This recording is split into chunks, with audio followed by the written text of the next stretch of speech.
Olá, senhores. Retomando o tema da filiação, agora iremos falar das presunções de paternidade, que na verdade já foi preliminarmente abordada em aula anterior. Bom, talvez no afã, como eu já falei para os senhores, muitas vezes se livrar do ônus estatal de cuidar das crianças e dos adolescentes, o Estado criou diversos mecanismos para que esses, entre aspas, filhos, esses menores, integrem alguma estrutura familiar. Para tanto, nós temos aí o reconhecimento de presunções de paternidade, todo um sistema de reconhecimento da filiação por meio de presunções. Essas presunções, senhores, elas não são absolutas, portanto, elas poderão ser contestadas, mas em ações próprias. Bom, independentemente de uma verdade biológica, genética, a lei presume que a maternidade é sempre certa e que o marido da mãe é o pai dos filhos dela. Então, essa é a presunção de paternidade clássica. Presume-se do marido todos os filhos havidos na constância do matrimônio. Ou seja, a ideia aqui subsumida é de que a paternidade ela decorre do estado de fidelidade, né? Então, se você está com alguém, presume-se a fidelidade, logo a mãe é certa e há uma presunção de paternidade. Essa é a chamada filiação matrimonial, né? Decorre dessa ficção jurídica de que o pai sempre é o marido da mãe, né? Eu já examinei com os senhores e é perfeitamente possível que outra pessoa venha a se declarar como pai e ser reconhecido como tal, ainda que na constância do casamento. Mas não havendo este apontamento, haverá uma presunção feita no próprio registro, quando você busca o registro de nascimento, vai perguntar se é casado ou não, apresentado o atestado, a certidão de casamento, vai se lançar o sobrenome do pai, né, e o nome do pai como oriundo, portanto, ou decorrente desta filiação. Então, veja, o que a gente está presumindo e que a gente chama presunção de paternidade, na verdade, tem mais a ver com o dever de fidelidade do que propriamente com essa presunção de paternidade. O que define essa filiação é o momento da concepção, tá? Que certifica a paternidade e os direitos e deveres dela decorrentes, conforme pontua Paulo Lobo. A lei não estende essa presunção à união estável.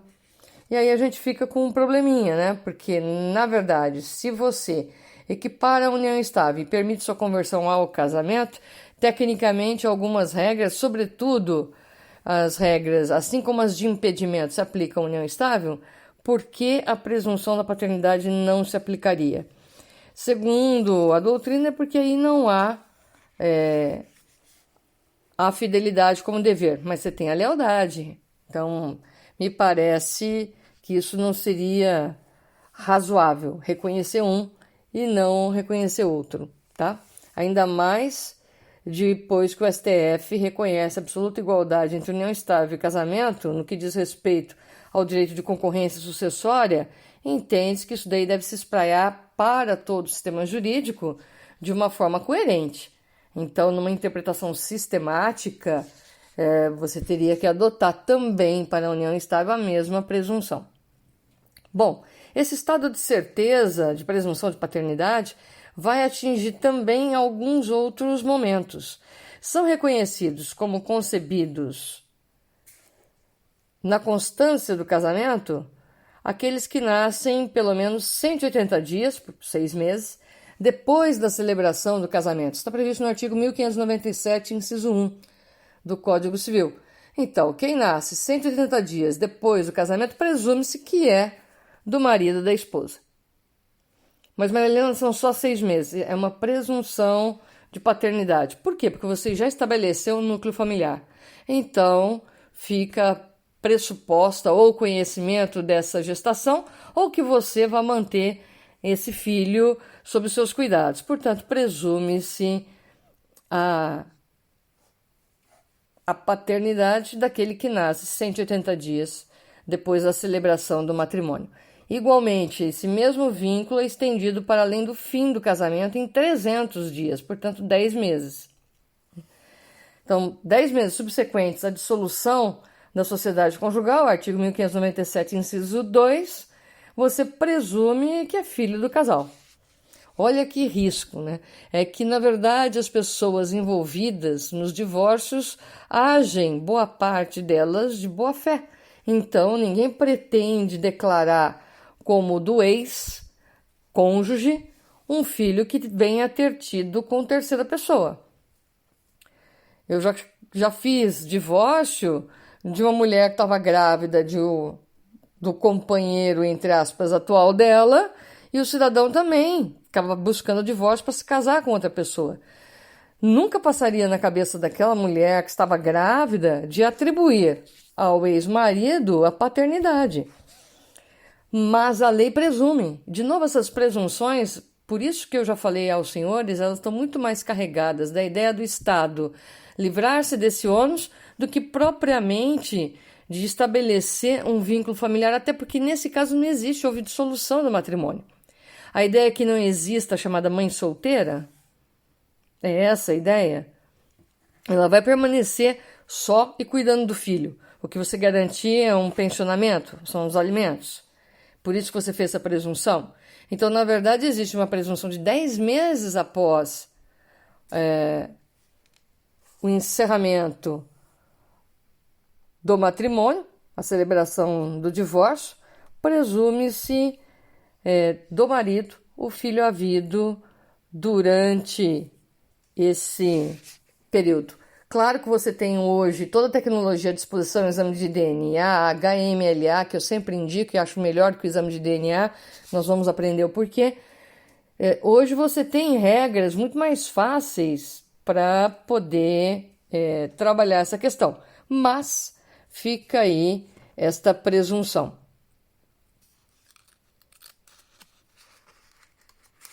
Inseminação artificial.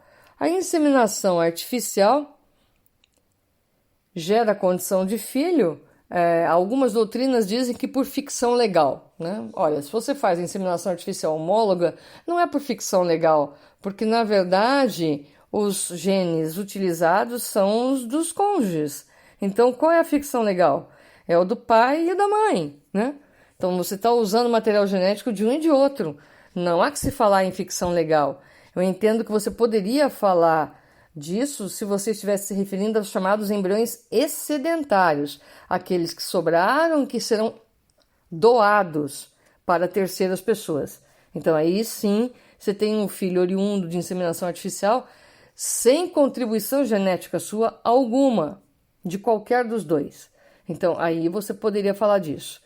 A inseminação artificial heteróloga, aí você tem uma presunção de paternidade que a gente chama de absoluta, baseada na verdade afetiva, ou seja, pai é aquele que desejou ser pai, concordou com a inseminação artificial heteróloga, a mulher utilizou sêmen do doador, foi feita a inseminação em laboratório e depois ocorreu isso, portanto, de forma heteróloga.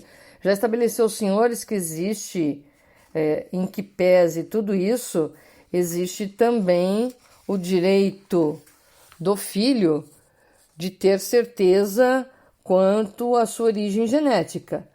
Então, isso também não vai ser denegado. Isso, na adoção, já é permitido de forma expressa no artigo 48 do ECA. Então, o filho tem todo o direito de saber quem são os seus pais biológicos. Isso não muda o caráter da adoção, não altera a adoção feita e não pode jamais desfazê-la. Não tem esse caráter desconstitutivo ou de acréscimo de paternidades ou maternidades. Não há essa possibilidade na adoção, tá? Mas existe sim o direito à perfeita identidade de cada cidadão, sobretudo no que respeita à sua filiação, à sua origem. Então, ele tem a possibilidade na adoção de determinar a sua origem biológica? Sim. Aquele vai ser o seu pai? Não. Aquele é o genitor, não é o pai. Pai é aquele que adotou e que está criando. Esse é o pai. Senão nós vamos ter uma confusão e muitas incertezas que não vão acabar jamais. Né? E isso também se garante agora na inseminação artificial heteróloga. Não teria por que negar-se na inseminação artificial heteróloga que esse filho venha a saber da origem socioafetiva. Existe um tema 622 do STF que diz o seguinte: a paternidade socioafetiva declarada ou não em registro público não impede o reconhecimento do vínculo de filiação concomitante baseado na origem biológica, com os efeitos jurídicos próprios. Então, nós temos aqui uma confusão, né? Existe a origem biológica, que pode gerar aí a chamada paternidade ou filiação consanguínea, que você identifica pelo exame de DNA, mas a filiação também é um conceito relacional, ela é uma relação de parentesco que se estabelece, ou como diz o Fachin, se constrói, né? Ela se deixa construir. Ou seja, você tem aquilo que a gente chama de possibilidade de equiparar a filiação afetiva à biológica nas demandas em que é buscado o reconhecimento do vínculo de filiação. E aí, independentemente da existência do pai registral, você pode acrescentar o nome do pai socioafetivo, por exemplo. Ou o contrário, reconhecer a filiação biológica concomitante. É o que muita gente vai chamar, né? É o que se concebe como multiparentalidade. Reconhecimento de filiação socioafetiva acumulada com alteração de registro civil, pleito de reconhecimento da paternidade socioafetiva e, por via de consequência, da multiparentalidade. Então, vamos supor que você viva com o seu padrasto, ele te cria desde pequeno, mas você tem a visita do seu pai ainda, mas não tem laço afetivo nenhum. Você pode pedir o acréscimo no seu registro do sobrenome do seu padrasto? Pode. Pode agora pedir o acréscimo no registro dele como pai, sem haver a necessidade da supressão do seu pai biológico? Também pode. Isso daí é chamada multiparentalidade. Nem preciso dizer que a doutrina não é concorde nessa questão. Existem opiniões dissonantes e não poucas, tá? O Conselho Nacional de Justiça já lançou provimento admitindo o reconhecimento voluntário de filiação socioafetiva desde que a criança tenha mais de 12 anos de idade, vá até o cartório, tenha a concordância dos pais registrais e o consentimento para reconhecimento da multiparentalidade. Então, houve toda uma flexibilização para que isso acontecesse. Apenas para narrar mais um caso e talvez ilustrar como é que isso se dá, teve um caso de divórcio muito interessante, em que, na verdade, essa filha pouco contato tinha com o pai biológico, mas ele fazia os pagamentos dos alimentos, tudo certinho, mas não queria o contato pessoal. A mãe tinha casado novamente, ela era muito apegada ao padrasto, né? Que cuidava dela, tratava como filha, e depois a mãe passa por novo divórcio. A mãe não tinha interesse em mantê-la consigo, nem o pai biológico, e não tinha laço nenhum com ela. Quem queria tê-la consigo era o padrasto. Esse foi um pedido de reconhecimento de multiparentalidade. Porque reconhecida, ela poderia ficar com o padrasto poderia arcar com as responsabilidades, poderia incluí-la no plano de saúde, poderia ser responsável econômico por ela, e, na verdade, os seus genitores já não faziam mais essa função. E a afetividade que ela nutriu, de forma absoluta, foi pelo padrasto. Então, é uma situação complexa, a gente deve tentar, na medida do possível, tirar os preconceitos, sob pena da gente não conseguir reconhecer aquilo que está à nossa frente, né? Então, Não adianta vir com o preconceito, que é o conceito que antecede o conhecimento do caso, porque muitas vezes o caso vai te surpreender. Tem muita gente que é contra a multiparentalidade achando que vai ser uma festa absurda. Vai quem quer, reconhece como quer. Não, não é dessa forma. O direito de família não é uma festa, senhores, é o lado mais delicado, né? Porque é o seu núcleo. É o núcleo onde hoje muita gente está inserido para fazer o seu isolamento. Então ali você tem o seu núcleo. Então, quando a gente fala em família, o assunto é sério. É tratar com pouco caso, com descaso, achar que no direito de família a gente permite absolutamente tudo sob qualquer argumento. Não é essa a proposta. Os casos são examinados de per si, então cada um com a sua característica, mas entende-se que existem realidades que devem ser resolvíveis e não impedidas por uma regra geral absoluta. Está aí o caso da multiparentalidade. Ela ainda vai demorar muito, até pela nossa cultura, a ser aceita de uma maneira ampla pela sociedade. Eu diria muito mais por aqueles que detêm o conhecimento na sociedade e falam em nome dela. Mas, na prática, isso já é reconhecido e praticado. Tem muito padrasto, muita madrasta, que é mais do que padrasto e madrasta, porque você pode escolher ser só o padrasto e não o pai socioafetivo. Quem faz essa distinção muito bem é o Cristiano Chaves de Faria. Ele coloca ali muito bonitinho. Você tem o genitor, você pode ter ali, diferente do genitor, o pai socioafetivo, e você pode ter o padrasto. Então, a pessoa casou-se de novo, tá? Esse cônjuge dela ou esse novo parceiro dela acolheu o filho? Não, sempre deixa claro que o filho é dela. Então, não houve esse acolhimento. Ele é padrasto, ele trata bem, dá todos os direitos, mas não estruturou-se, como diz o Fachin, ele não construiu-se o vínculo de afetividade. Diferentemente daquele que trata como filho, a gente usa essa expressão, né, que já é um absurdo, mas é do senso comum, a gente usa essa expressão, aquele que trata como filho, sempre o que ele compra para os dele, ele compra para aquele que ele também considera dele. Então, com o tempo, é inevitável que essa pessoa venha solicitar ou a adoção, e aí nós teremos a adoção de maiores, que nós examinaremos no momento oportuno, ou então vem aí a requerer a multiparentalidade. Não quer ofender o pai, não tem por que brigar com ele, ou às vezes nem quer esse estresse, reconhece a multiparentalidade, né? Então, essa é que é a nossa situação. A verdade real ainda está muito ligada à filiação decorrente do vínculo de consanguinidade, ou seja, a verdade genética. E não é bem assim, tá? A Maria Berenice Dias, inclusive, utiliza a expressão verdade biológica. Eu não gosto de utilizar isso, porque na inseminação você pode ter a mãe genética, a mãe biológica e a mãe socioafetiva. Eu gostaria de saber quem vocês declarariam como mãe num caso como esse.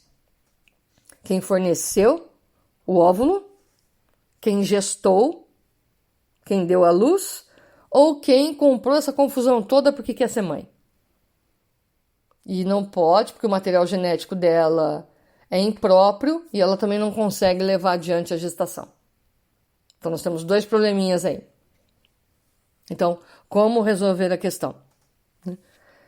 E aí você vai ter 3 marcadores distintos. É por isso que eu não, particularmente, em que pese toda admiração pela professora Maria Berenice Dias, eu não uso a expressão verdade biológica, porque eu acho que ela é distinta da genética. A gente não pode transformar numa mesma coisa, tá? Exame de DNA hoje, para apontar quem é pai, é muito complicado nessa multiplicidade de relações parentais e de filiação que você pode construir. Então, primeiro você vai ter que saber qual é a realidade daquele núcleo, para aí sim saber qual é o limite de investigação que você pode fazer.